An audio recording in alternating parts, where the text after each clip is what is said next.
Hey all of you out there in Eorzea, welcome to She Heals, I Tank, your weekly Final Fantasy XIV podcast. Today is Friday, August 9th, and this is episode 181 of the Shit Podcast. I'm your host, Vegan Pete, and always by my side, the wonderful, the lovely, the curly-haired goddess.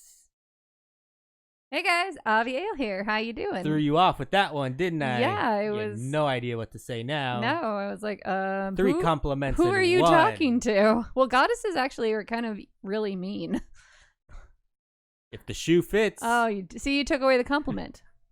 You brought it on yourself by talking. Took it away. Thank you to everyone listening on the podcast or joining us here live at twitch.tv/SheHealsITank. I think it's a fun time when people join us live and hang out with other listeners and let us know in chat whenever Avi gets something wrong. So if you're a new listener, we do this show live every Friday at 6 p.m. Pacific time. And if you enjoy the show, we'd love you to consider subbing.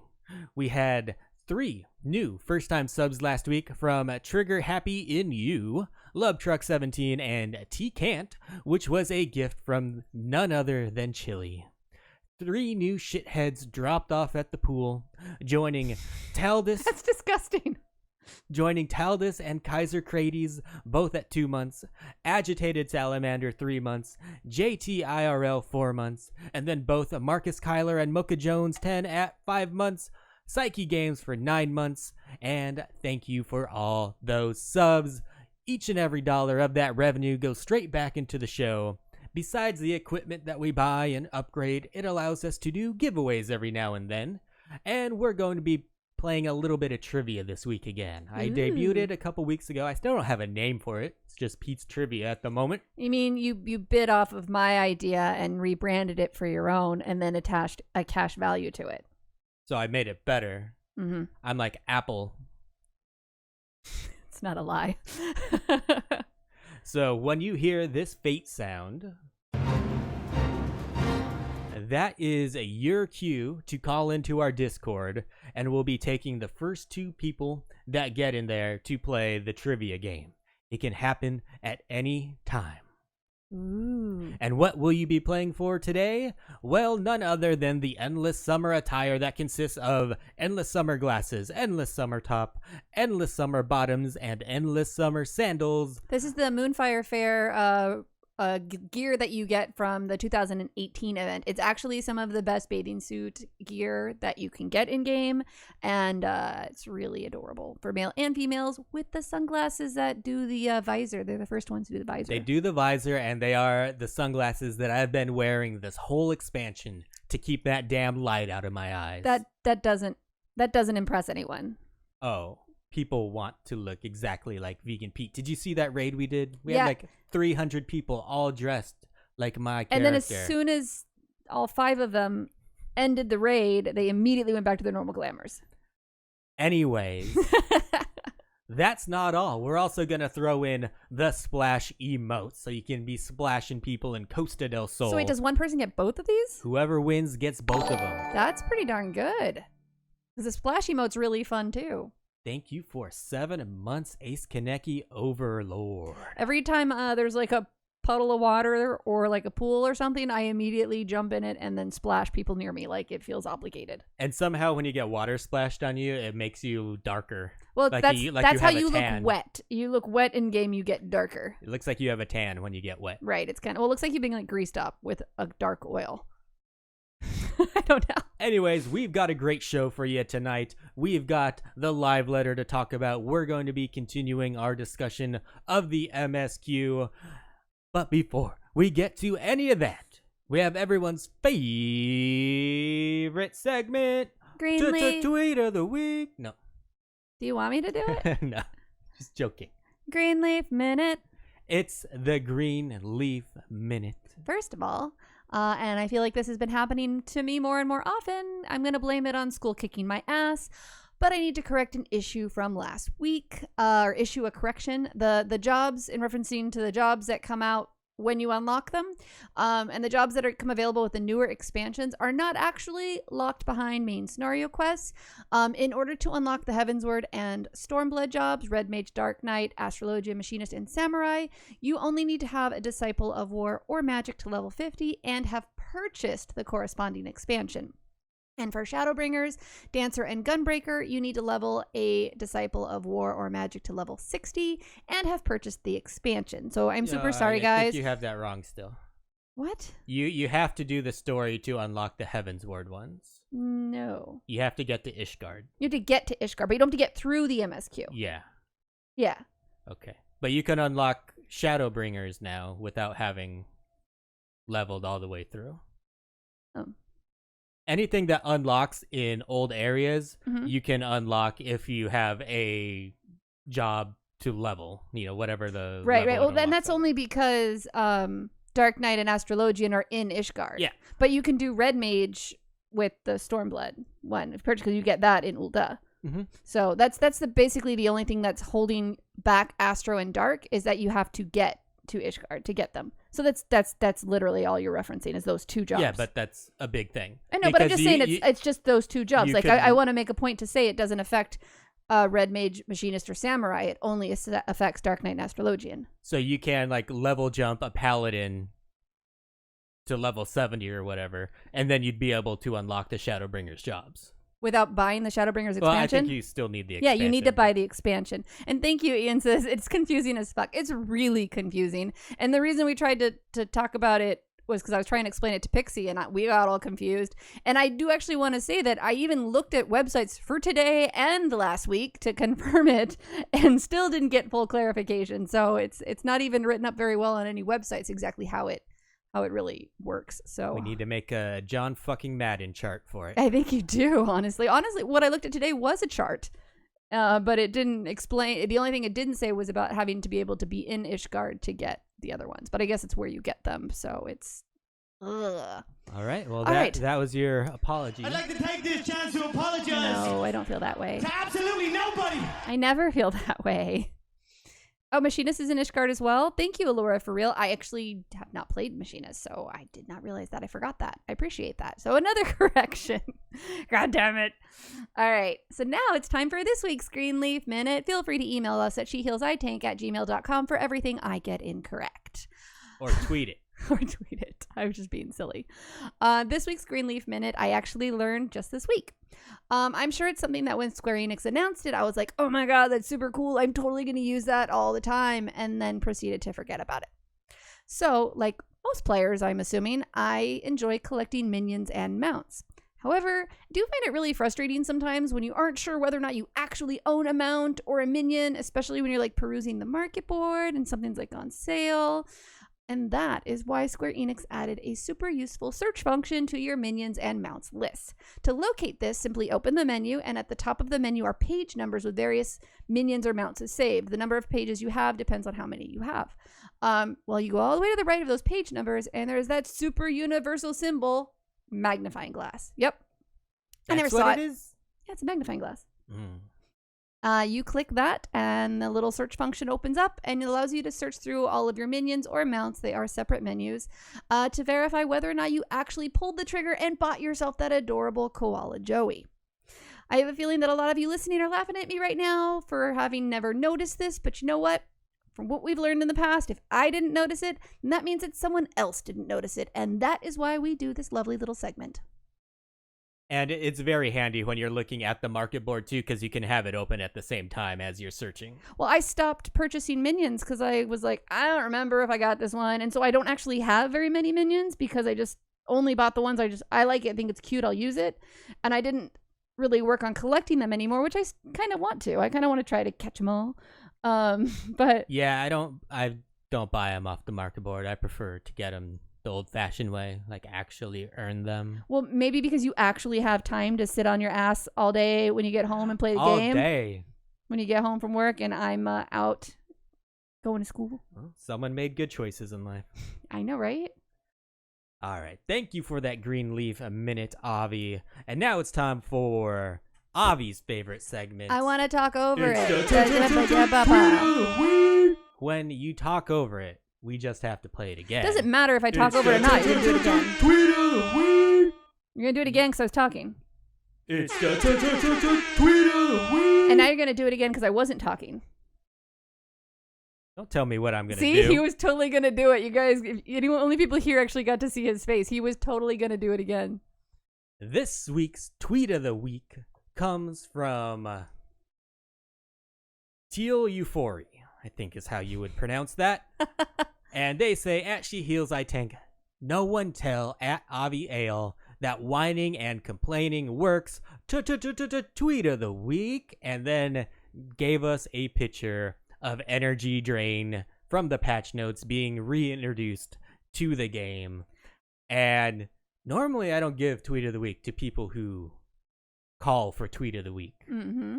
But since they went tweet of the week. I was actually going to say, I think the reason you chose this one is because of all the T's at the beginning. Love that. It wasn't about what you said. Because I know Tia, when you read it, you heard the whole thing in your head. And I know it annoyed you. So you got tweet of the week for annoying me. So that was... It's the tweet of the week. I still haven't made the that was sound effect yet. Oh, darn. You know, it's crazy that, like, I've heard that so many times that it doesn't even sound like your voice anymore to me. It's just like some annoying douche with a green fro. That's my voice? Yep. Oh, yeah, I forgot. All right, Avi, now it's time for news and notes from around the realm. A lot of happening this week. I know some people still listen to the show, even though maybe they've let their subscription to Final Fantasy XIV lapse. And this first piece of news is for you. There is another free login campaign that started today, and this one lasts until the 16th of August at 8 a.m. Pacific Standard Time. During this time, you'll be able to play for free for up to 144 hours, which is 6 fucking days. Should not have written 6 days and made you do math. This is a little different than it's usually done. They usually have a much larger window where people can choose when to come back, but this one basically you need to start playing right now in order to take full advantage of it. In order to be eligible for this campaign, you need to have previously purchased and registered FFXIV. All registered service accounts are set as inactive during the campaign period, and registered service account must have been inactive for at least 30 days. It doesn't matter as much for this one since the window is so short, but your 144 hours start after you log into the game through the launcher using your Square Enix username and password. So if you can't play today, there is no need to log in, but you need to log in tomorrow in order to get the full 6 days of playtimes. So be sure to tell all your friends that have taken a break from game. They'll be able to get all the rewards from the latest Moonfire Fair seasonal event and the least they get out of it. And if they really want to be devious, they should let players that don't have Shadowbringers yet play through the first few quests and then have an in-game option to buy the expansion. See, I think that would have been amazing. Would have been clever, actually, which I don't actually want them to have those in-game purchase thing, but Shadowbringers is so wonderful that I feel like getting a taste of that, you're like, I need more. They could have really baited people into doing it. Oh, it's the masturbator of all the expansions. Just have a little pop-up window with a link that takes you to Square Enix store to buy the expansion. Come on, Square Enix, you gotta get good with all these sales. And now we have Gamescom 2019. Yoshi P and the rest of the Final Fantasy XIV crew are headed to Gamescom, Tuesday, August 20th to Saturday, August 24th. And for those of you taking the trip to Cologne, Germany, there's going to be plenty of Final Fantasy XIV stuff to take part in. At the booth on the event floor, you will have many chances to grab some great prizes. They will have the latest Predator gaming hardware to maximize your gaming experience. Ooh. And of course, because this isn't FanFest, you'll have a primal challenge where you can win a t-shirt if you succeed. You'll actually have a chance at 2 t-shirts, Avi, because they will have a Titania and an Innocence challenge. Other loot that you can pick up are a foam Warrior of Darkness sword. Yes, I am. Look at my sword. I love that clip, actually. I know you hated that whole video, but I love it. Look at my sword. And a Shadowbringers sports bag. There are going to be a lot of stage events as well, some that you can actually play with members of the dev team, including Yoshida. And there is a cosplay contest. We'll have a link to the details in the show notes so you can see all the events happening, and they will be live streamed on Twitch so you can watch it even if you aren't going. The event of note, though, with probably the most interest for everyone listening right now, is the Meet Yoshi P and Banri Oda Q&A session, which will be Friday, August 23rd from 2 a.m. to 3 a.m. Pacific Time. Banri Oda is the main scenario writer and world lore creator. So, they were the main man or main lady, I think, for Shadowbringers. Main person. It's just easier to not use a... I think it's a she. Still a person. And if I'm wrong, I'll play my apology clip. So if you have any questions about the lore of Shadowbringers, now would be a good time to head on over to the official forums for this thread, which we will post, and submit your questions for Banri Oda and Yoshida, as they will be answering them there.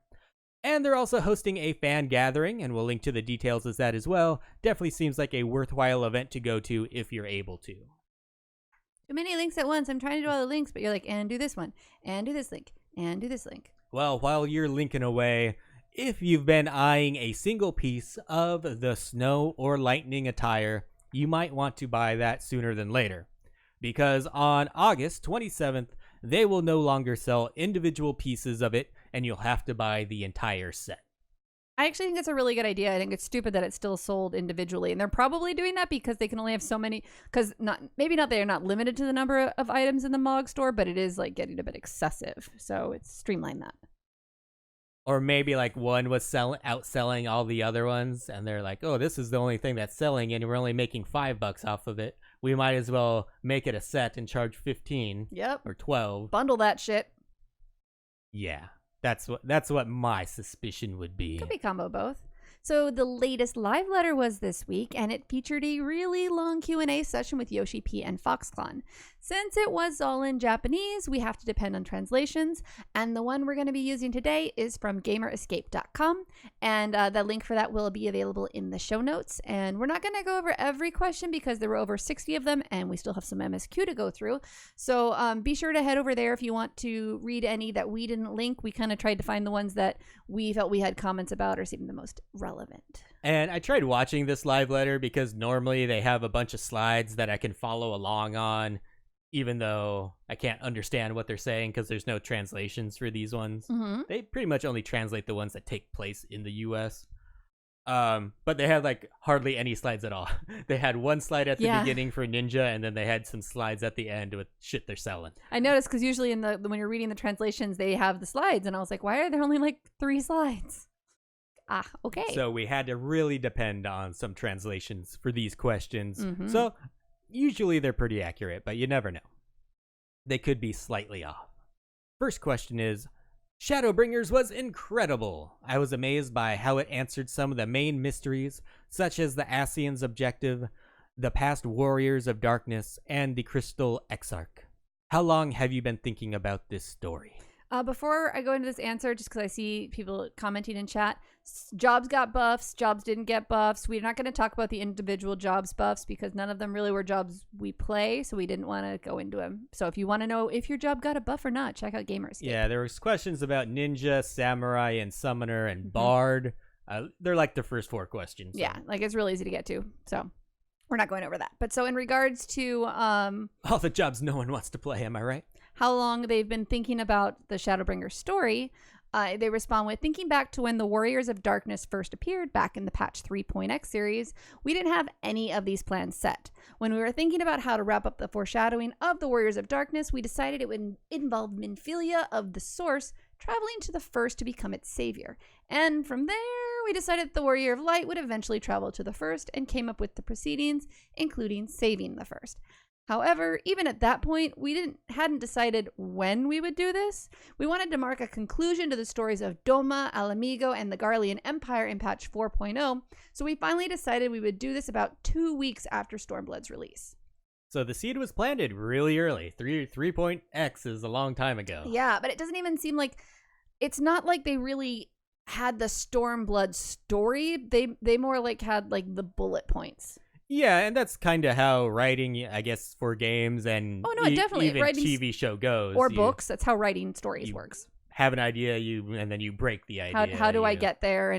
But I meant, like, I think the question was, I don't know. When I read the question about the Shadowbringers story, it to me felt more like the amazingness of this story, not like the direction of taking our character there. I guess that's maybe how I interpret that. But I just think it's cool that they kind of knew what they wanted to do way back in Heaven's Ward. Oh, you have to have at least a general idea. Next question is, I was amazed by the detailed expressions in the 5.0 cutscenes, such as eye movements. I'd like to hear what kind of challenges and improvements were made to the cutscenes this time. We increased the quality of cutscenes starting from the 4.0 series. New staff joined the team for the development of 5.0, and they told the story in a FFXIV-esque sort of way, and I think that influenced it. Ishikawa will probably talk about the finer details. I actually totally agree on this, and I think they really started doing that back with the Hildebrand quests. But it was very exaggerated with like the mouth dropping and the eyes getting wide and the face color changing. But they were much more subtle with this, even with just like Emmett Selk's hand movements. You know, he had some very unique, like whatever, just kind of, you know, wipe you away, and even the way Emmett Selk walked compared to the other characters was very different. And to give a character a unique walk was really cool. That's not something I had noticed done previously. So that was, I don't know. And then of course the eye rolls and all of the other little elements were just, there's a lot more fine character development that made it feel like individual people and not, you know, an avatar. Yeah. I can't claim that I noticed this myself. Are you serious? How did you not notice Emmett Selk's eye rolls? Well, I noticed the eye rolls, but I didn't be like, oh, that's something that we didn't have previously. Bitch. But I did, when I was streaming this live, I did have someone comment that it wasn't Emmett Selk's, but just like the eyes in general. I think it was during one of the Minfilia cutscenes, and someone commented in chat that, oh my god, like the eyes look so good. Yeah, they did a wonderful job with that. In the future, will we be able to take our trust into 5.1 and later main scenario quest dungeons? I really liked Crystal Exarch, so I'd like to fight alongside him once again. Also, I would like to see new NPCs such as Estinian and Heian added too. You just want to take screenshots with them. No, I'm just kidding. And regarding trust, we had... Are you in on the Crystal Exarch thirst? No. What about the MX Selk I liked thirst? Crystal Exarch before I saw his face. I liked the mystery of him, and then once I saw his face, I was like, oh yeah, it's fine. Emmett Selk is like the bad boy that you enjoy his personality, and his personality makes him hot more than his actual look. So you're really not in either of them. You're not thirsty for either. Not super. Emmett Selk more than... Not Emmett Selk, I'm sorry. Yeah, Emmett Selk more than Crystal Exarch, because I liked his personality more. You know who I did hear was pretty thirsty for them? Who? Xenos, actually. And I have audio of him. Oh, God. That's him thinking about the Crystal Exarch. I feel like that's you, like, recording him private in his bedroom. I had a request for that. Had to put it in. Ah, okay. All right. You're welcome, person. So in regards to the trusts, they had many ideas such as fighting primals together or changing Castro Meridium and the Praetorium into 4-player instance and battling alongside Raoban. However, they cannot possibly implement all of them, so in patch 5.1, they made it so you can go into the MSQ dungeons with trusts. They also plan on making MSQ dungeons work with the trusts in future patches going forward. On a side note, while progressing the MSQ in 5.1, they will come with you. The trusts are going to come with you as part of story mode, and so you won't have to worry about having to level them up through the trust leveling system, which I think is a very good idea. We got some thirst in chat. KK McLeod says, "Oh, lahi for Y'shtola." Oh my god, everybody thirsts for Y'shtola. And Ace Kaneki Overlord, ew to both of them. It's all about Raoban. And Ian Show says, "I'm not thirsty for neither. They don't inspire anything sexual." I don't know. Some people really want that crystal dick. Sorry, I pictured a crystal dick. I'm a child. I loved Emmett Selk. Are there any plans to dive further into his past? We'll see more of the situation of what befell them. It's a story we've only seen from one perspective so far, so think of it as a surprise for later. So yes. Yeah, so like everything we saw from that city was basically his creation. Well, it's a creation of his past. But it is just from his point of view. Like La Habrea could have a totally different recollection of what happened. And So would. that would be interesting to me to kind of get like how he saw the end of days Mhm. coming. When are you planning to release the next Beast Tribe quests? Will be added in patch 5.1. Please look forward to it. I hope it's the Nu Mou. Nu Mou. They're Nu so Mou. cute. Their ears. Snuggle your faces. After trying out Eden, I was shocked by the Warriors of Light's imagination. How on earth did they come up with that version of Leviathan and Titan? Kind of plays off what we were just talking about with them at Selk. Maybe it was something like Leviathan was patch 2.1, 2.2. He was attacking from 2 locations. Was that a head, tail? And I think it mixed with the Shinryu mechanic and became something like that. Perhaps the Wandering Minstrel was also influenced by how the Warrior of Light described them, and that's why things turned out to be so difficult. Titan is likely due to Thancred bringing up the topic of falling, which probably got mixed in with explosions and goblin tanks. I think That's a ridiculous answer, and I fucking love it. I think the Warrior of Light has just suffered too many concussions, and he has CTE, and he's just not remembering things very well. Well, if I'm the Everything's Warrior of mixing Light, together. if I'm the Warrior of Light, which I am in my computer, I confused all of the fights together and I mushed them up, and I was like, took a little bit of a bunch of different fights, and I was like, yeah, that's what happens, right? Yeah, your mind was just wandering when they told you to concentrate, and you just ended up with Yeah, like I was thinking, like you said, I was thinking of Leviathan, and then Shinryu mechanic kind of kicked in, and then when I was thinking about Titan, I was like, oh man, we should go 4-wheeling this weekend. Oh fuck, remember I got knocked off? That really sucked. And then I just brought in the Goblin Tank, which is kind of funny. Oh, I like KK says it's the precursor for FFXIV cart. I'm the princess. The Lahi from the Ratika Greatwood background music is stuck in my head. I'd like to know what the lyrics are. And the sound director Soken answers, I'll leave it up to your imagination. Honestly, I don't know either. Let's just say the lyrics are unknown. I love him. Just let the singer go to town. Make up your own scat. I love Soken. That's adorable. The MSQ was great, but so were the Crystalline Mean quests. Will they be continued in the future? They're done for now. If there are enough requests, though, we might do something. Hint, hint, hint, nudge, nudge. But for now, we don't have any plans in particular. I'm actually enjoying the Crystalline Mean quest better than the job quests, like the battle The job role quests. The role quests. Role quests, correct. How many of did you do the DPS one and the tank one? I've done most of the DPS and I've done all of the tank ones. You're literally the only person I've heard who didn't enjoy those. I think it's not even that I didn't enjoy them. They weren't on par with the MSQ. no, but you don't And expect them to be. It's a different. I do. Why? Write some good story. No, Pete. There's a difference between a story that you're writing that has hours to be flushed out and something that's essentially told in 30 minutes. You're basically. You can tell a really compelling story in 30 minutes. I didn't find any of these compelling. I don't think you can tell a really compelling story in 30 minutes without having more character development. And so that 30-minute story is the pilot. Because they're basically giving you the background on that character, making you connect with them, and then giving you a finish. I think you can write a short story that's very effective, and maybe that's just not what they're used to, so they're not very good at it. But I think they can be good at it because I found the Crystalline Mean ones much better. I'm really excited to do the healer one. The healer one's the one I want to do from the beginning. A lot of people said that one's the best. I honestly like the DPS one. I was like the bard. You did the one with the bard, right? That's a DPS. Was it a different? There's a different DPS. Yeah, it's a different one because there's ranged and Okay, so melee. I've only done the ranged DPS one, and that got me a little bit in the feels. Like, so I haven't done any of the ones you've done, which I probably won't. My favorite one so far has been the Culinarian and the Alchemist one. It got me to care about some freaking Amaro. See, and it was just fucking fun. Chili just said the healer one made him nearly cry.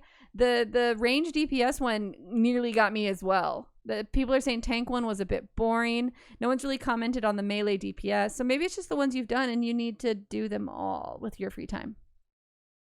Do the Crystalline Mean ones. Those are good. Is that crafting? A lot more fun, yeah. Oh, that's not going to happen. The Amarat area, I almost said Amara. I did too. The Amarat area in the Tempest is very beautiful. There's a very tall building outside of the accessible southern area. Will we ever be able to visit it? The entire city is a mirage, so you can't get there. To be frank, we haven't even made it. Please think of it as due to the limitations of its architect and the development team. Yeah, I mean, Emmett Selch just didn't imagine it that well, so it's not there. Also, by the way, the development team I whispered in, that wasn't me. He actually said that. That wasn't just me being a dick like usual. Is there any way to tell the difference between male and female dwarves when they are wearing helmets? No, there isn't, and that's on purpose. Nope, just gotta grab them by the genitalia. Bitch! What? No. Why? No. That's how they shake hands in Dwarven. No, it's not at all, even a little bit. How did your mother not teach you that that's not okay? She's not a dwarf. That's not how you greet anyone. That's how the dwarves. No, I made my own headcanon. No. There's like literally a whole side quest. The whole thing on how they greet, like how they greet each other is like a quest. Lolly ho, let me touch your genitals. No. That's literally like part of their lore is how they greet one another. And there's a side quest of the one who's not comfortable. Maybe the side quest of him not comfortable greeting people is you because you don't understand the proper way to talk to people. Don't touch their bits without permission. Didn't like his pecker pet. It's like tea, Pete. If you don't want tea, you say no, and you respect that, and you don't give them tea. I want tea and a baby. You haven't seen the video of tea, have you? Nope. I need to make him watch the tea video. I'm curious what meal tastes like. Is there a food in the real world that would taste similar to it? I think it varies for each person, but personally, when I was checking into it, I thought it was just bread. When you go to a bakery, there's that moment when you see something and you're like, I have to have this one. It's kind of like that. And I think it's probably sweet. I think what you would imagine as, I have to have this, is what meal is. Though, if you eat it, you might become a forgiven. I actually like the idea that it kind of varies for each person. It's like whatever you really crave. And the fact that he says it's sweet because sugar is more addictive than crack cocaine. So it makes sense to me that it would be something sweet because people are automatically like into sweetness. Yeah, and that made sense to me after I read this question. But in my own mind, when I was going through the story, I kind of thought it was like a saltier bread type thing. Really? Salt? Yeah, I maybe that's just because of me. I don't really like sweets that much. It looked kind of like a dumpling to me, so I pictured it kind of like a dumpling filled with red bean paste. To me, it reminded me of Pondasol. Okay. I guess I went with Japanese and you went with not. Due to the loot changes in Eden Savage, we're seeing disagreements between pickup groups over the loot. For someone like me without a static, I'm worried that I won't be able to get any gear aside from the exchanged items. Do you have any plans to adjust the loot system? On the other hand, there's also a chance that you're going to win all the loot, so it's quite difficult. In terms of sheer probability, the current system should come out on top. I think it's at least better than having items drop for a role no one plays, so I think for now, I'd like to leave things as is. I honestly love that he started the answer with, on the other hand. It's like, you snarky fuck, I love you. I didn't even know they had changed it like this until I cleared E1 Savage this week. Greenleaf Minute. And it dropped 2 ring coffers and 1 bracelet coffer. And they were all for classes in your group. I mean, they're coffers, so whoever wins it, whoever opens up that thing on that job. It's the person. So everyone can need on everything now. And that's what that guy was asking about. It's like, well, if everyone can need, then my chances of winning are less. But it's more likely that it'll be something you can use. Well, so the drops themselves are coffers. Yeah. Oh, that's cool. So that's really cool. So you're rolling against everyone potentially on every item, but you're also guaranteed that there's something for you to roll on. Because I've had many a run where whatever the drops were, I couldn't use any of them. So I think this is ultimately better. I agree. I think this is somebody who's been lucky in the past and is a little upset. But I'm sure whenever someone goes through a stretch of bad luck, they're going to take to the forums to complain about it. Oh, it's what we do. But you still get your page drop. Yes. Do you have any plans to ease Eureka so weapon upgrades progression can be done with a smaller party or solo? This is something we're currently discussing, and we plan on working on it. We haven't made a decision yet, but we may add new logos actions to make it easier to play solo. You better fucking do that. Everyone hates Eureka, and I want some of those motherfucking glamours. You do? Yes. They're so shiny. I don't even know what they look like. I They're already have so the best shiny glamour. and really cool looking. Like, they're really cool looking glamours. They're super, super cool looking. Only thing I want to do is that Baldessian Arsenal. If they make it so I don't have to go through 50 hours of getting there to do it. Yeah, that mount is super cool too. I'd like to eventually do it, but I don't want to do all that setup shit for it. No, that's a lot. Is it a bug that we can change our direction during jump? Is this going to get fixed? For Dragoon. I believe there's various opinions regarding this one, but I personally am enjoying this, so would like this to be untouched. Dragoons can currently change Like their direction dwarven during jump. genitalia, If this becomes a untouched. sort of necessary technique, we may have to disable this on Dragoon's jump actions. The normal jump won't be changed. Also, the reason I wanted to put this in here is because the motherfucker that asked this question is going to be like, why the fuck did you tell them that? Why are you letting them know this? Because this has been like the most amazing thing for Dragoons. We're able to like jump and change direction and not die. And you just gave this away and you're fucking us all over. We finally got something to make us not a floor tank. And you told Dad. It's like the kid that raises his hand in school and it's like, did you mean not to give us homework tonight? Yes, that's exactly what this person is. And I just think that's amazing. And it makes me kind of happy and sad at the same time. Do you have plans to add a feature to recruit or search for free companies? Also, community groups other than free company / link shell.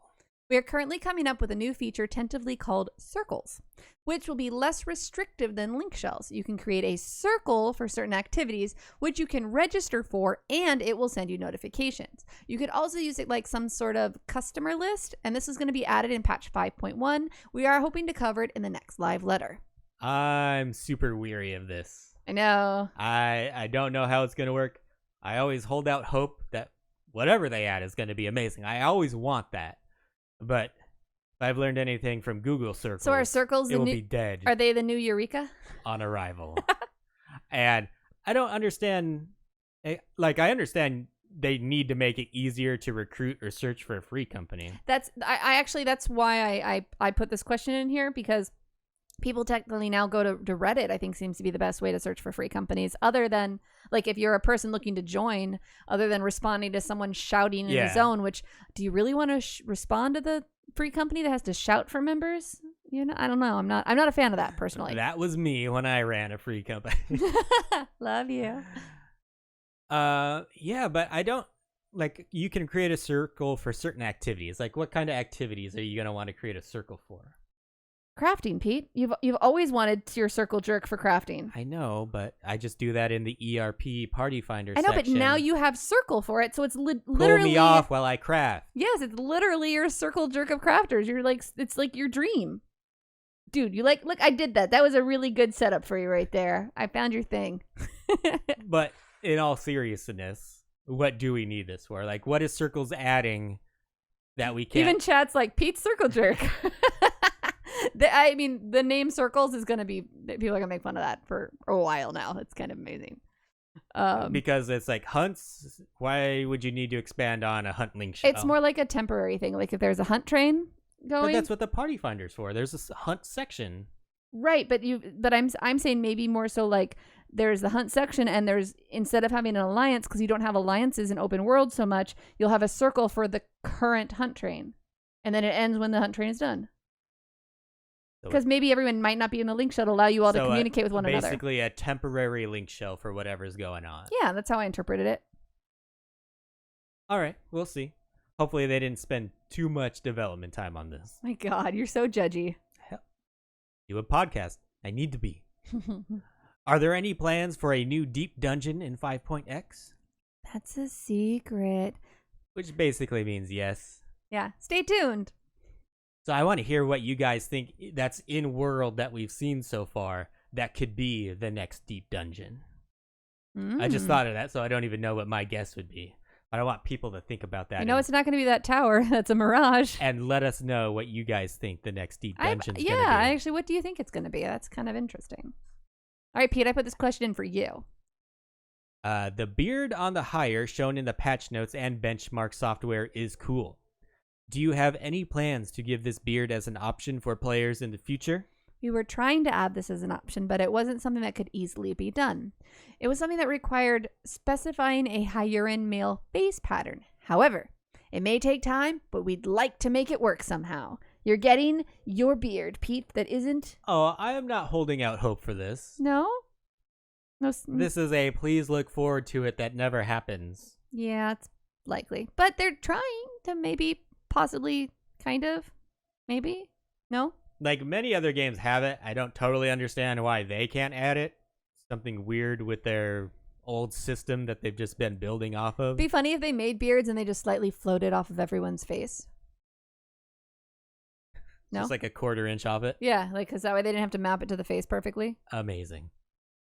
I used Fantasia to change to Viera and I'm enjoying it. As they're a special race and it may not be possible, but feel like the number of hairstyles available for Viera and Hrothgar is quite limited. Do you have plans to add more in the future? I put this question in for me because right now, for anyone who's not playing Hrothgar or Viera, so you know, they are only able to use the starter hairstyles available to them. So all those hairstyles you've been gathering this whole time, you can't use. And their answer is, of course we plan on adding more, so please wait for future patches. However, it will still be race specific, so there won't be as many selections when compared to the other races. So how they are currently is their hairstyles tied to their face, right? I guess so, yeah. So that's basically what they'd have to do with the beard. Yeah. When they've learned how to do it, so do it. But they don't want to. I mean, they did it with the Hrothgar's mustache, the big curly, creepy, sorry if you like it, mustache. Also, there was a question. T-Cant said Saint's beard looks decent. Saint's beard dyes like shit. It dyes horribly. You can't dye it to match your character's hair, and so that is literally the only problem with Saint's beard. If they re-released Saint's beard and then made it actually dye well, then I don't think they're actually that's what they need to do. People wouldn't be pissed off. Just make a beard that dyes well. That anybody who goes on the forums, add that to the forums. Okay, dude, it's cool. It doesn't have to be a face option, but make it a hat that actually dyes well because the only option we have right now does not. Yeah, they could definitely do that. Just make That'd be fine. 10 different facial hairstyles that are hats. Put it in the gold saucer for Yes. MGP. Yeah, and make it dye really, really well. And no one really likes having their headgear on anyways, right? Everyone hides that shit. No, it depends on the headgear. Yeah, but doesn't everyone hide that most of the time? You're wearing sunglasses on your character right now. That's true. I'd have to pick between sunglasses or beard. You would. I'm going sunglasses. Yeah, so Takant says white works, so it always looks like Santa, except when you're Pete with a bright green fro and you want a bright green beard, it doesn't make sense. It looked really bad. Will there be an extreme version of the last boss battle? Yep, in 5.1. That was Emmett Selch, right? No, was it? Yes. Yeah, Hades. Yeah. I was thinking of Innocence. And I was like, no, wait, no, yes, no, yes. I feel like the amount of time/effort required to level desynthesis and the returns don't match. I agree. Do you have plans to make major changes to the desynth system? We'll be making large changes to the Disciple of the Hand and land related systems in 5.1. Desynthesis rates will be changed to 100% guaranteed, no need to level up skills. That's fucking huge right there. Desynthesis will be something used when you have a surplus of an item. That's the plan we have in mind. I'll provide more details on this when we solidified the details. I've been trying to level my desynth and I've been stuck at this weird, I'm 180 for my goldsmith and my leatherworker, and there are no items I can get at that level that are easily accessible without me having to run same dungeons. I can't buy anything with tomes that I can desynth. And I haven't had time to just put effort only into desynth, which this makes me happy now because I would have realized that was wasted time.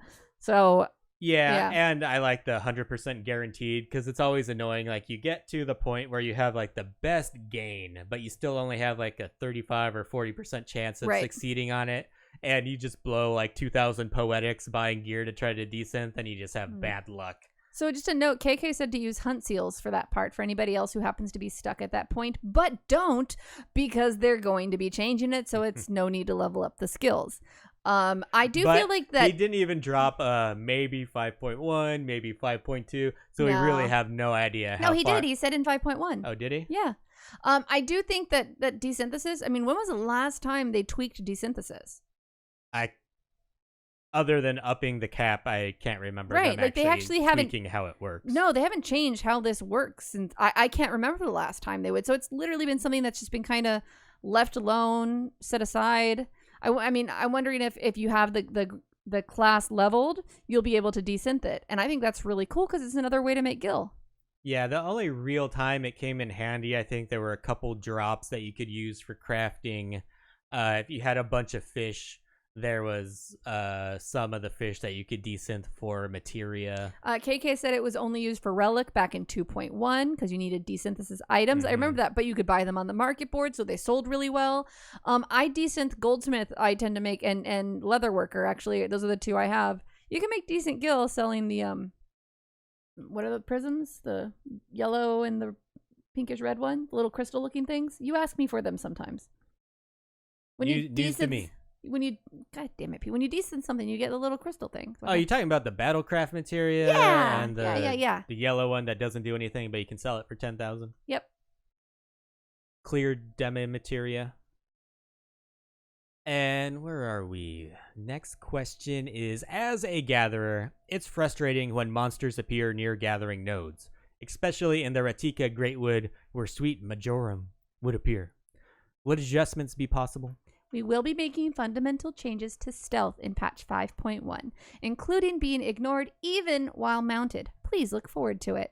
I feel like patch 5.1 is like the crafter and gatherer patch. Yeah, because the restoration of Ishgard is coming in 5.1. Right, but that's what I'm saying is like they're giving a lot of attention to it, which is good. I mean, for those of you that do that.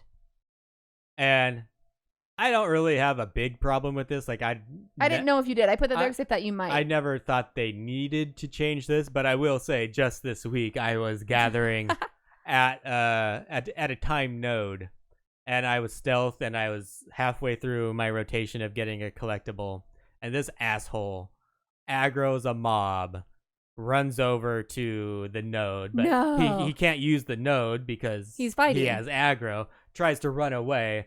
But they do an AoE right as it gets to the node and fucking kills me. Oh, were you the only one there? Luckily, there was someone there to res me. Were you the only one who died? Yeah, I was the only one at the node, and then like someone came and flew if- next to me. But the annoying part was you res, and when you accept the res, all your GP is gone. So I had to wait for my GP to get to a level where I could do the rotation. That again. guy's lucky there weren't like 5 or 6 people at that node that he killed, because people would have gotten pissed. I was like, are you fucking kidding me? Someone just said, Ian says, at least you weren't teleporting into a town and got clipped by a fate stack marker bug. Yeah, we saw the GIF of that one. Yeah, that was kind of funny. I love the gear that NPCs are wearing in Shadowbringers. Do you have any plans to add Y'shtola or Exarch's robes as optional items? Y'shtola personally wants Y'shtola's outfit, so they're going to make that available soon. I also kind of wanted to point out how much love Urion J does not get. Because how is he the only, he's the only one who still hasn't gotten a custom outfit. Because he's boring as fuck. No one can stand the way he talks. No, but I mean, still, it's like, because Alice and Alphino now are wearing gear from the game. But before, they were wearing custom outfits. He's still, his outfit is, the standard Astrologian outfit for Shadowbringers. I think it's kind of fucked up. I feel like he should have... he's a basic bitch. He just puts on this accent to try to act... you're trying to be funny right now, but literally, I think it's fucked up. I'm dead serious. I think he should have a custom outfit. I think it's really weird that he didn't get... He's a main key player in Shadowbringers. He's the only one who did... custom outfit should be a fucking casket. You're such an idiot. I just think it's unfair. I don't know. I think it's because there's a lot of people who love Urion J and how... What? I'm assuming. Oh, they think he's hot. He's hot. His arms are really nice. I've heard they like his biceps. Yeah, his arms are really nice. It's his arms. Haven't noticed.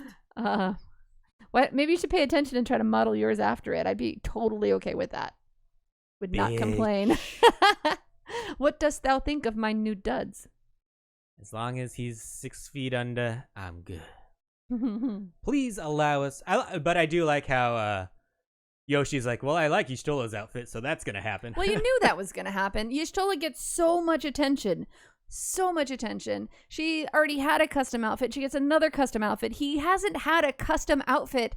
His outfit hasn't changed since the 2.x series. And he finally gets something different to wear, and it's the Astrologian job gear. Maybe he's just a minimalist. I don't know. And they like were like, oh yeah, he's just wearing it because it's the most effective because he's now Astro. Like, fuck you guys. That's so lazy. Make him a damn outfit.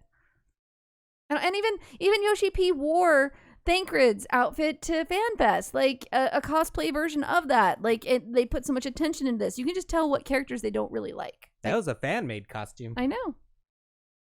Last question, Avi.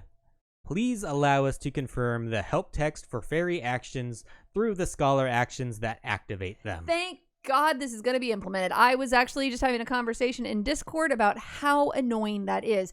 Basically, what it says right now for the fairy actions is like use it's Fey Illumination, and then the ability description of it is instructs the fairy to cast Fey Illumination. I'm like, well, what the fuck does Fey Illumination do? I don't remember. I don't have to cast it. You have to cast it and then hover over the player it's cast on to see what it does, or go into the tooltips to read it. You can't actually. It's really annoying. It was lazy programming right there. All right, so that is it for the Q&A section of the live letter, and I think I'm gonna go ahead and drop this sound effect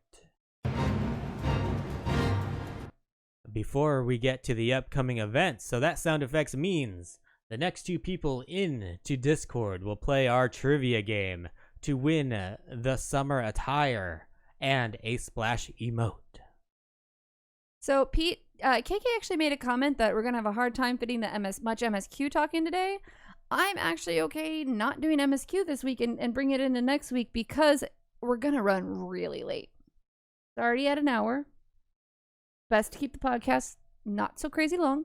We'll see. We need two people in the on-deck circle to play this trivia game, and if no one gets on, I'm just going to use it myself. You already have all the items. But before we do that, we actually have... No, we didn't do the upcoming events. Oh, sorry. We talked about Gamescom. As we mentioned, as a reminder, it's going to be on August 20th, 2019. They also announced that they are going to be at PAX West 2019, which happens on August 30th, 2019. At this event, they're going to be showcasing and live streaming the development panel with lead artist Takeo Suzuki and MSQ writer Natsuko Ishikawa discussing the Shadowbringers main scenario quest story. And then the Tokyo Game Show 2019 is going to be on September 12th, 2019, and they will be showcasing playable activities for beginners and veterans and a live stream of Letter from the Producer Live, part LIV. I'm not doing the math, Pete, because I don't remember what L is in Roman numerals, and a stroll with Yoshi P. L is 50. Oh, 59. That's when the Super Bowl went to... No, 54? No, 59. I was right. That's when the Super Bowl went to actual numbers instead of Roman numerals because I didn't want just an L on it. Oh, it is 4. It's 5. It's 54, right? LIV is 54? Okay, goddamn. Ugh. All right. And then also announced that the Shadowbringers soundtrack is going to be going on sale on September 11th, 2019, and you will be able to purchase it from the Square Enix store online. All right, I guess no one wants to play my trivia game. No one wants to win the summer attire. Well, we still have to go through my segments, which you don't seem to want to do the voice audio for.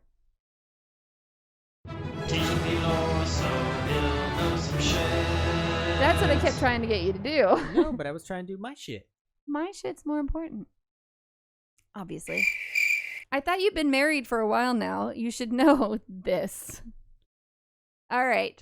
So this question comes from Rathok in Discord, and the question is, so they start with a little bit of a description in the beginning. In Lower Lenosia, at the Moraby Dry Docks, what will be the most powerful ship in Maelstrom's armada is currently under construction?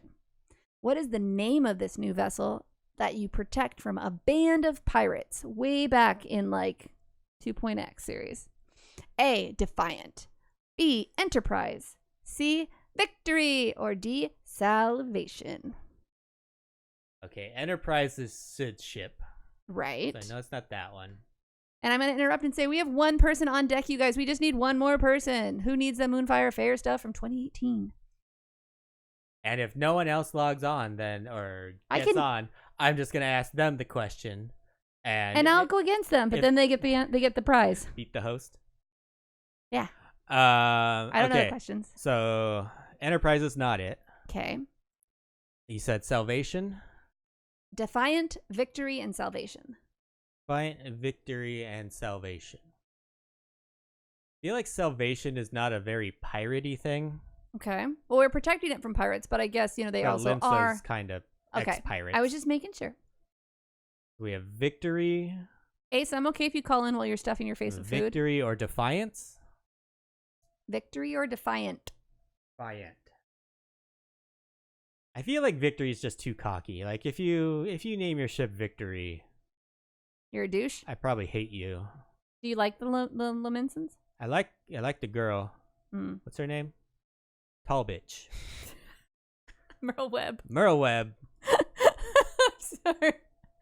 All right. I'm gonna go with defiant. You are wrong. That's my tweet of the week response. I can't be as douchey as you because I'm sorry, baby, but you hate Merle Webb because she is all about that victory. Really? She did Victory? That's a dumb name.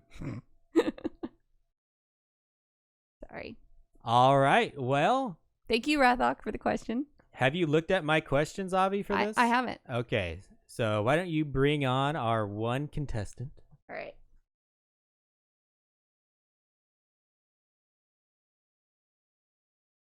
Hey, Sakura. Can we hear you so we can adjust your audio? Hi. Hi, Sakura. How are you doing tonight? I'm okay. How are you? I am great. So, and you're going to win some shit. No one's playing against you. Well, I'm playing against you, but you're still going to win some shit. Okay, cool. Because I already have it. Okay. So, whoever knows the answer first, I want you to shout out your name. And by saying your name, that you're going to get to answer the question. I want to shout out whatever. This didn't work out last time. They just shouted out the answer. No, they shouted out the name. It worked perfectly. I thought they just shouted out their answer. Listen to the episode sometime, Avi. I don't have time for that. What are the 4 Fae types in Elmeg?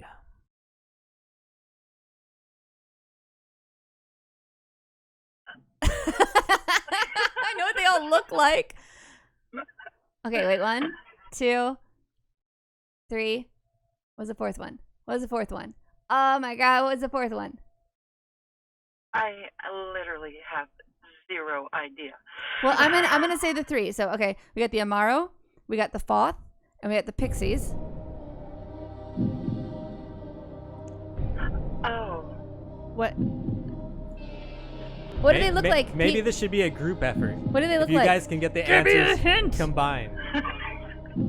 Which ones did you say already? I said the Amaro, the Foth, and the Pixies. All right. Those You goblins. got little short people Goblins, with right? long. Oh, the Nu Mou. The Nu Mou. Yeah. All right. That. The cute ones with the ears. Okay. Next question. I'll give that. I guess you guys are working as a team. Yeah. I don't know. Yeah, it's fine. Super competition. What is the name of the castle that Titania is locked up in?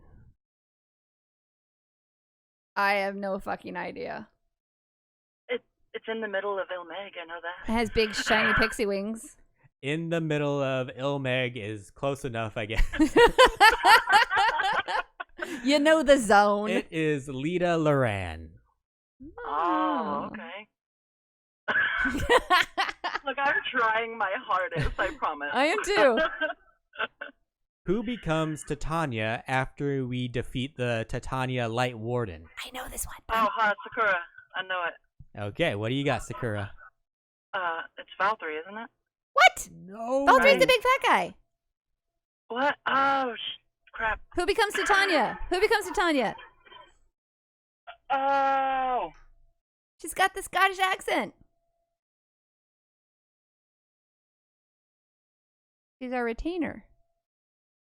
What, Feo? Yeah. Oh my God. You said the word light word, and I was going for okay. That's fair. That was a confusing way to ask it. Like, Kuda Seto, the enormous Amaro, really miss. I know that one too. I've come to the conclusion that this is obviously the wrong game for me. So in the MSQ, we learned some story from the enormous Amaro, the big, the chocobo mount, the big black chocobo mounts. Who was his original master? Oh yeah, is it Ardbert? No, Yes. it's not. That is correct. See, Pete, it's just the wow. questions you ask. I phrase them better. I'm better at your job. I did it! Yay! Okay, last question. Oh, I thought you said that was the last question. No. Oh. What stone beings pushed the trolleys on the Amarang railways? Oh, what are they called? Oh, those big robot-looking things. Yeah, they're like golems, but not. They're golems with stone hearts. And in Kalusia, they just got like their arms up like they're throwing a party. All the time. Yes. Yes. I love it. That was a giant one. I don't remember what they're called. It's a T. It is a T. Telos? Say that again? Telos? Close. Talos. Talos. Yeah. That is correct. And we've got a winner. Oh my God. Thank you so much. Sakura. Oh, no, not me. Sakura got every question right, just like I get every question right on Teaching Pete lore. Thank you for Exactly. calling How in, we do it. Sakura. See, you Thank also, you by the for way, having me. by only being the only one to call in, you've proven my point with Pete that he needs to have people lined up beforehand to make sure that we have enough Hey, people call if in. no one calls in, we roll it over to next week. I tried to save the day really quick. Really appreciate it. Pete, how do you Thank want you her to very get in touch with you? Sakura, I can't see your Discord stuff, so message Avi, and she will respond with the codes. Yeah. All right. Thank you very much. Thank you. Thank you, Sakura. All right. So Sakura won. She got everyone right. It's amazing. Oh, I guess we're not going over that much MSQ. It's not a lot, you guys. Well, I'll leave it up to you, Avi, because you're doing your Greenleaf streaming afterwards. Do you want to do a little bit of MSQ? We can burn through this We one. can. This is pretty quick. I'm okay going through this. Okay. It's literally, guys, we're going to talk about some of the Fae folk. And we've already kind of talked about them a little bit already. All right. So now it's time to pick up where we left off with our MSQ recap and review and discussion. We just got done with the second dungeon where we got the second relic we need from the Thoth while barely escaping with our lives. They turned it Did you say escaping? escaping. Escaping. There's no X. Escaping. No, escaping. Stop It's like saying asking me dumb It's like questions. saying espresso. It's espresso. Escaping. Espresso. Seriously, it's like saying kindergarten. You're in kindergarten. Well, that's what I learned at the library, bitch. No. What did I marry? So the next Fae tribe that we search out are the Nu Mou. This is the tribe that we've known about since the first FanFest. And to be honest, the actual quests we had here for the MSQ didn't leave much of an impact for me.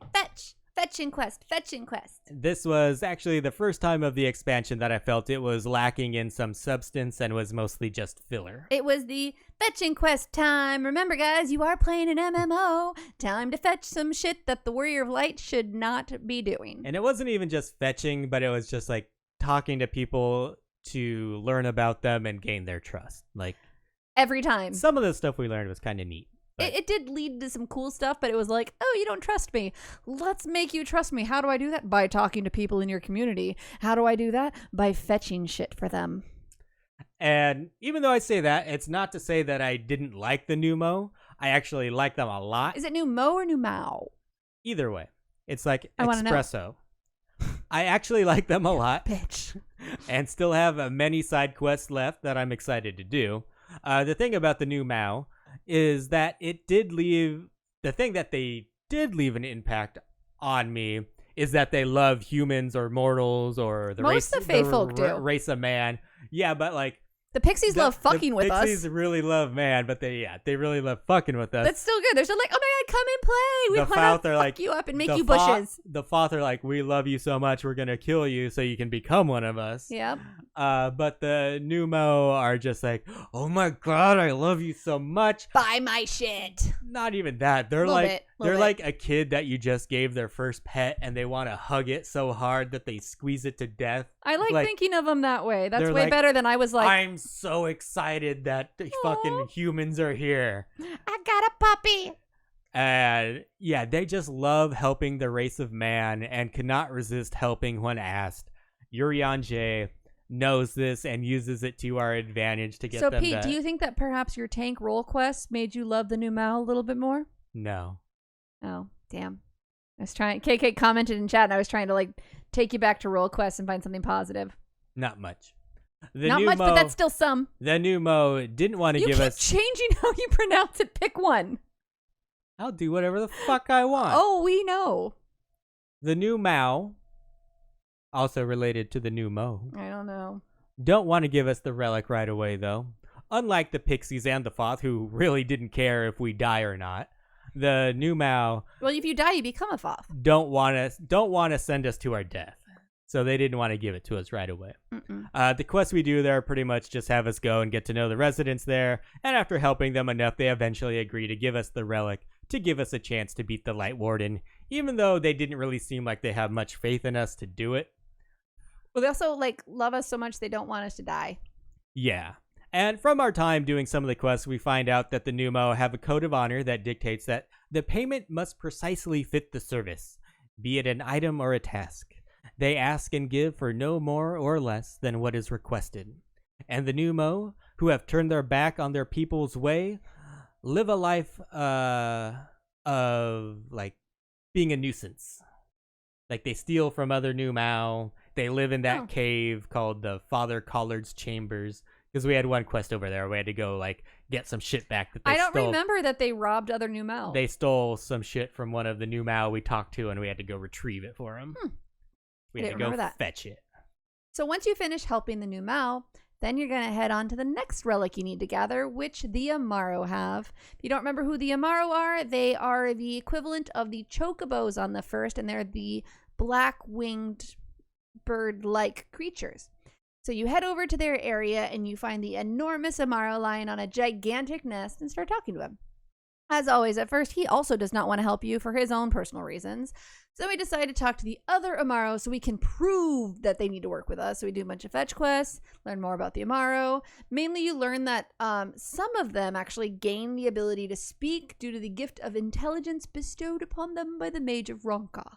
Their speaking used to be more commonplace, but now it's more likely to happen to the Amaro that happen to live for a long time, which, if you think of it as if your horse suddenly started talking to you, a lot of owners freak the fuck out.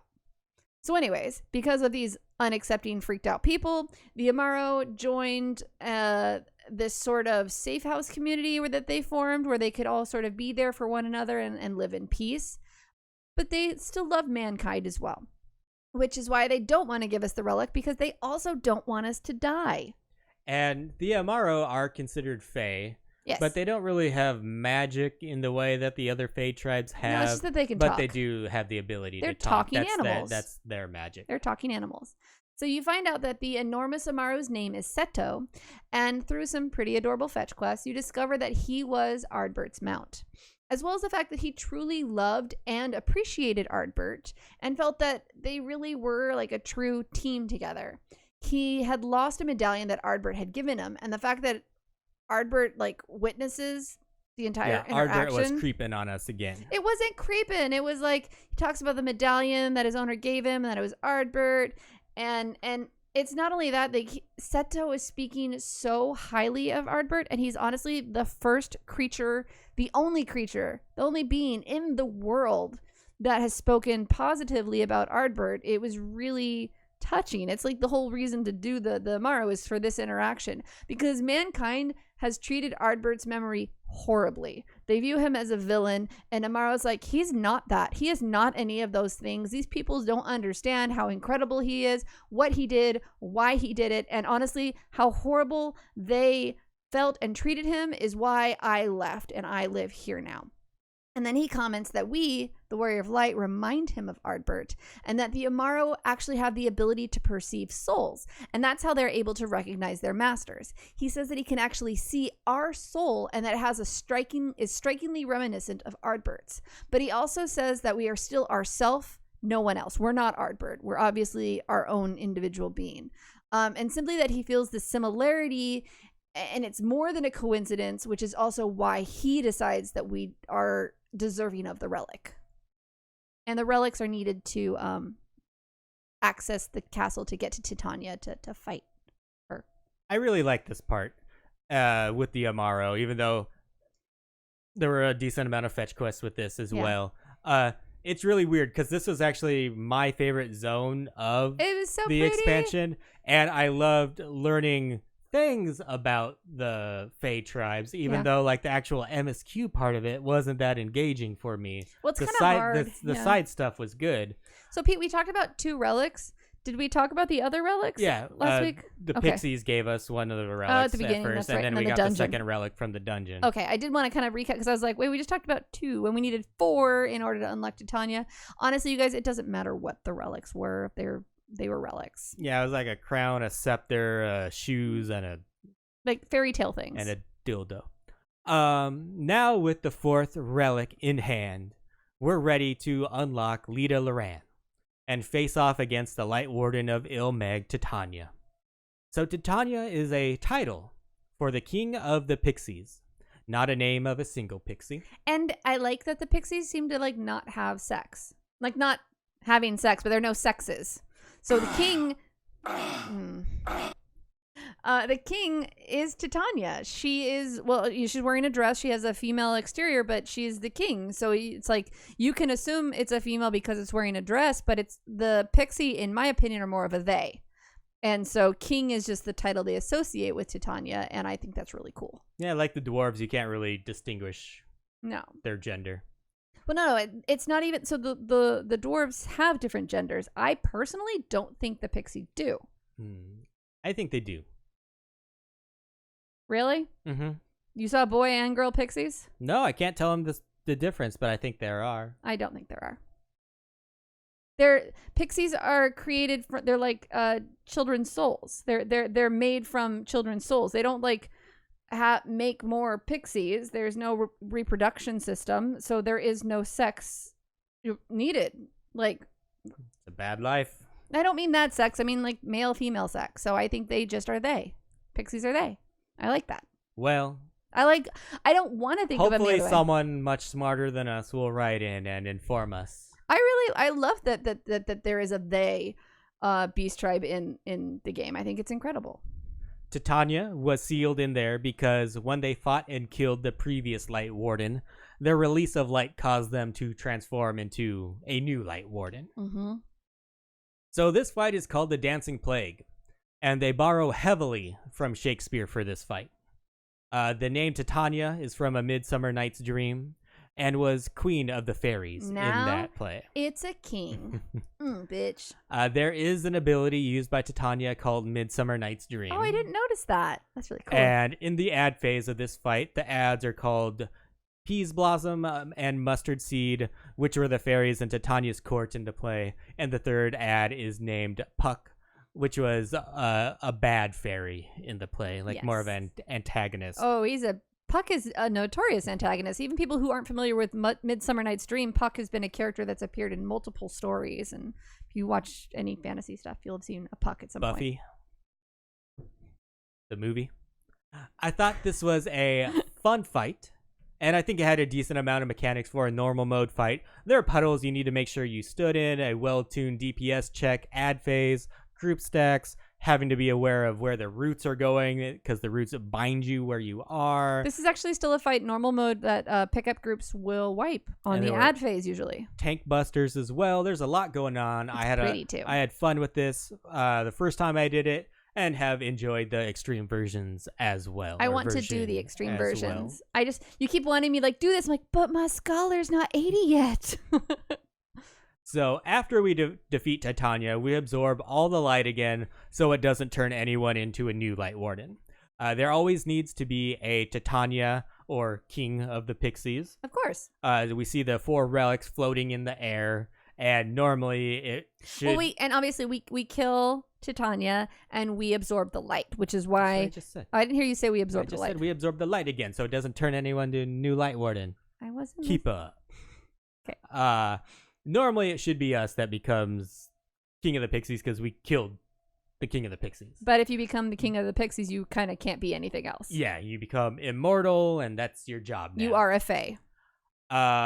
So our branch, Fail Ol, steps up to the plate to become the new Titania. Then we get what I feel may be my favorite cutscene that we've gotten so far.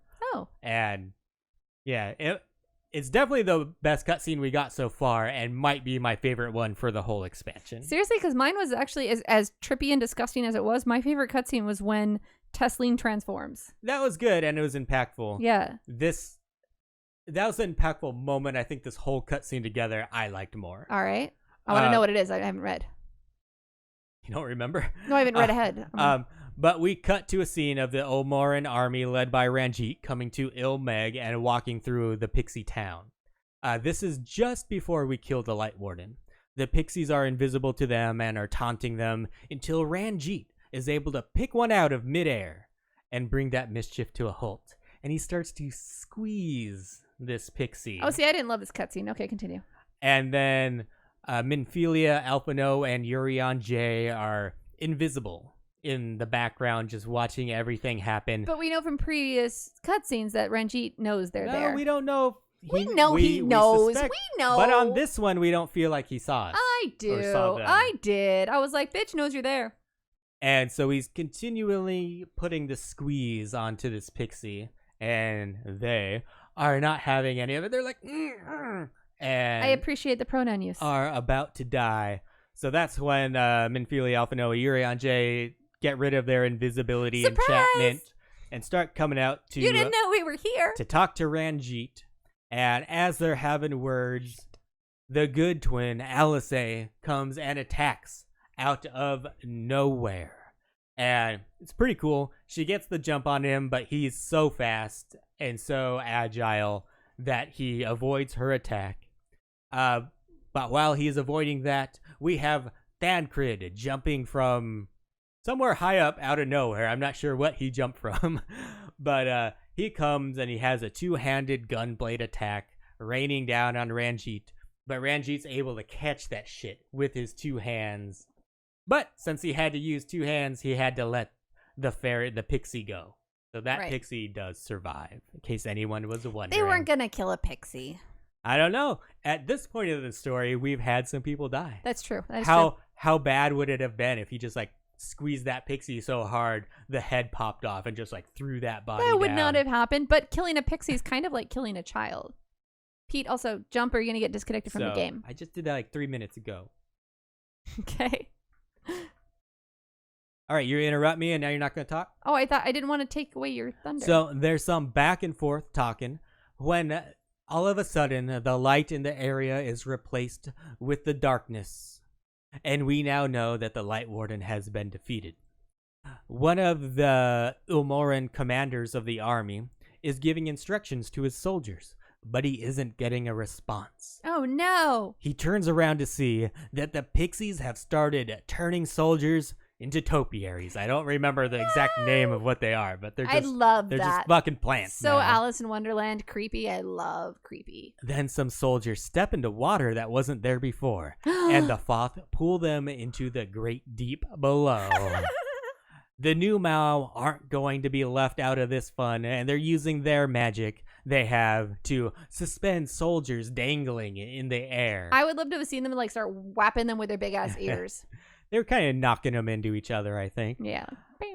Okay, honestly, this part of the cutscene I really enjoyed. Yeah. The beginning with the catching the fairy, all that, I was like, whatever. But when the fairies were fucking with them. Into. Yeah, that was great.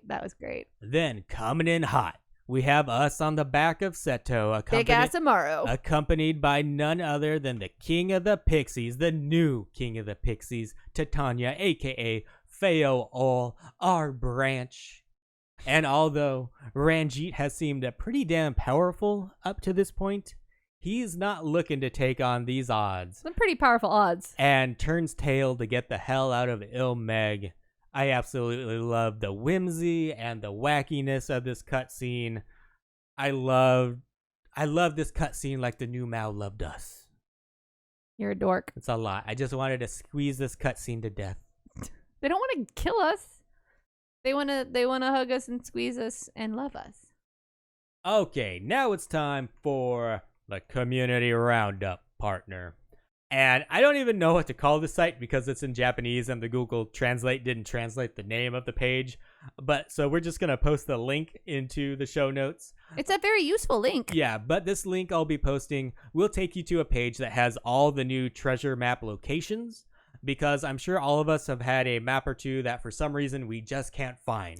There are also some in Shadowbringers that are fucking ridiculous, you guys. Like, there is no way you can like find that in this link right here is your best friend. So when you head to the site, you can click on the zone. We're calling it the Magic Map site, as per Chili, which he named after the Magic Mike site because he's a really big fan of Magic Mike. So now it's the Magic Map site. Amazing headcanon.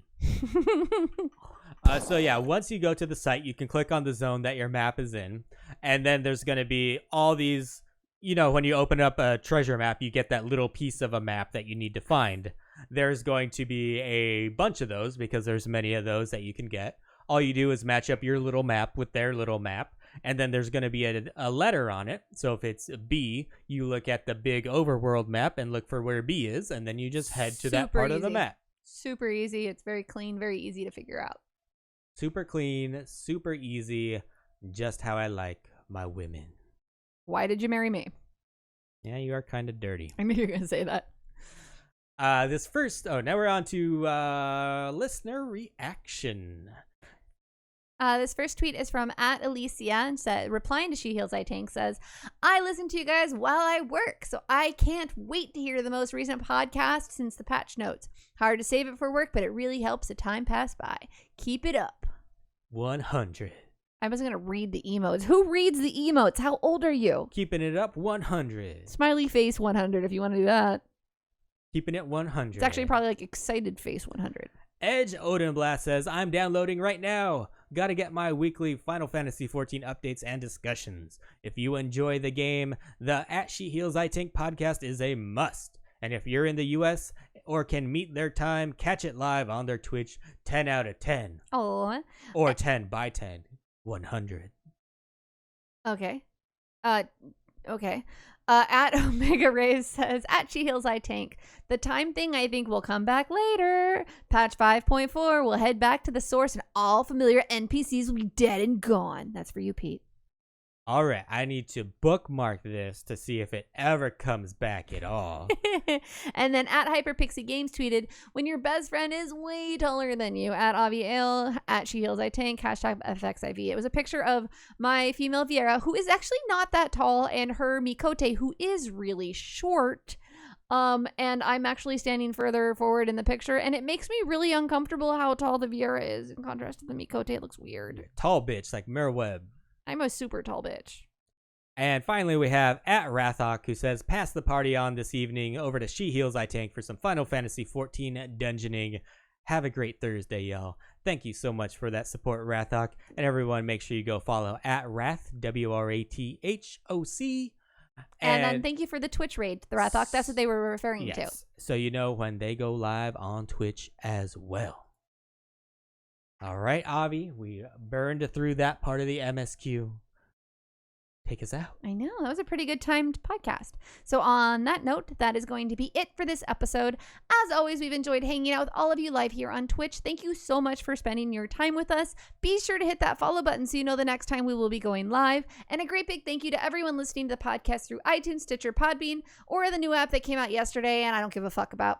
You really are the reason we keep making episodes. And remember, wherever you do listen, it would mean a whole shit ton to us if you gave our little shit podcast a rating or review. Or more importantly, tell an enemy to check us out. Here with Vegan Pete, I'm Avi Ale, and we will talk to you next week. Goodbye. Goodbye.